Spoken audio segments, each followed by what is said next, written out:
हमारे हिंदू भाइयों को भारत के जो हिंदू संस्कृति के लोग हैं इनमें फूट डालने के लिए नीची ऊंची जाति बनाई गई है। पहले नहीं था ऐसा। पहले वर्ण व्यवस्था थी।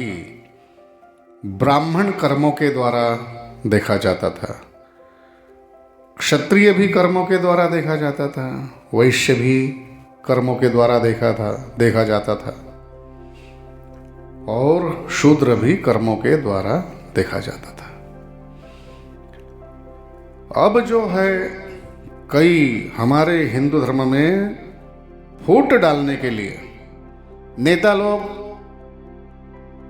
है किसी जाति के, तो वो बोलते हैं हम हिंदू है ही नहीं, हम तो शूद्र है, हम शूद्र भी नहीं है, हम तो नीच है, हम दलित है। अरे भैया, दलित शब्द का अर्थ क्या होता है जानते हैं? दल विदारणे नाम की धातु है, दल विशरणे नाम की भी धातु है। उसमें त प्रत्यय किया जाए, कर्ता कारक में भी त होता है, भूतकाल अर्थ में भी त होता है, नपुंसक लिंग में भी त होता है, तो उसको ईट कर करके दलित शब्द बनता है। दलित शब्द का अर्थ है दल विदारणी धातु से लेंगे तो जो शक्तिशाली होता है, देश की रक्षा करता है, गरीबों की रक्षा करता है और अधर्मियों का विदारण करता है। विदारण का मतलब उनको दूर भगाता है। अधर्मियों को अपने सुरक्षा के लिए लोगों के अधर्मियों का नाश करता है, उसको दलित ऐसा कहा जाता है। एक हो गए दल विशरणे, ये शरणांगति पूर्वक रहते हैं। शरणांगति कैसी कि लोगों के कल्याण के लिए, लोगों की सुरक्षा के लिए सदा वो शरण रहते हैं, माने समर्पण भी रहते हैं, शरण भी जाते हैं। वो कैसे शरण जाते हैं?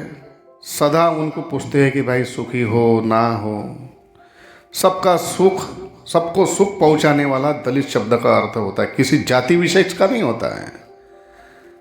नए धन में किसी जाति विशेष का दलित शब्द अर्थ नहीं है। हनुमान जी को पीछे आदित्यनाथ योगी जी ने कहा था कि हनुमान जी दलित थे। भाई कहाँ झूठ कहा था?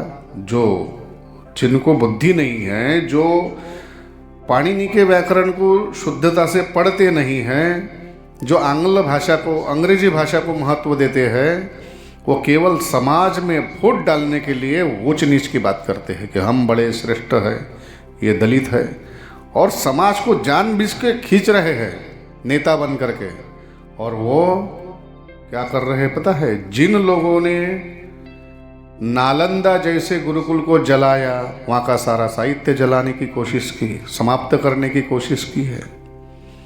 जिसने श्री राम प्रभु का मंदिर प्राचीन काल का विक्रमादित्य ने बनाया, वहाँ तोड़ा।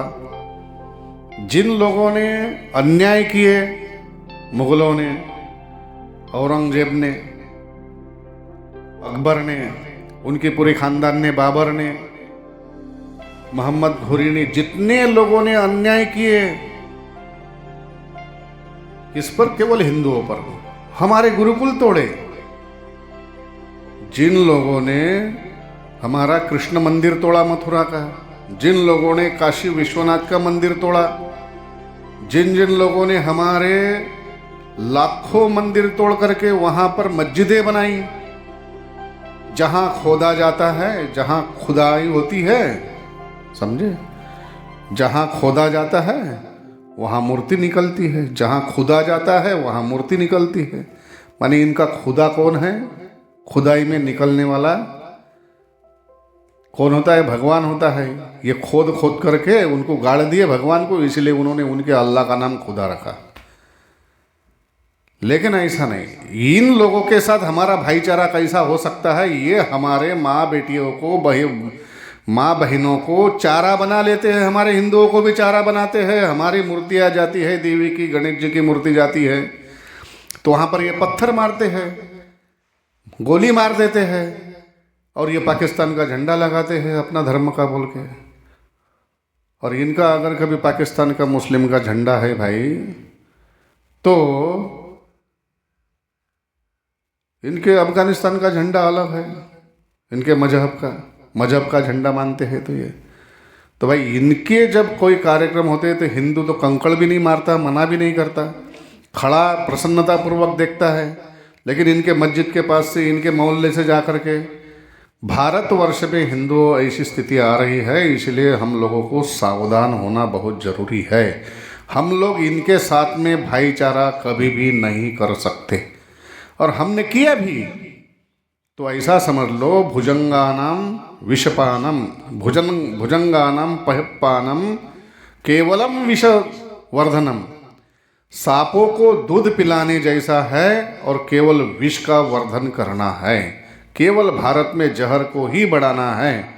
इसलिए मैं हिंदू भाइयों को प्रार्थना करता हूँ कि इन लोगों से थोड़ा दूर रहोगे व्यवहार में। और ये तुम्हें व्यवहार तो अपनी तरफ से कुछ काल तक बहुत अच्छा करेंगे, जिस दिन इनकी संख्या बढ़ जाएगी तब ये अपने जहर का सांप के जैसा तुरंत आपको समाप्त कर देंगे। ये बात को ध्यान रखें।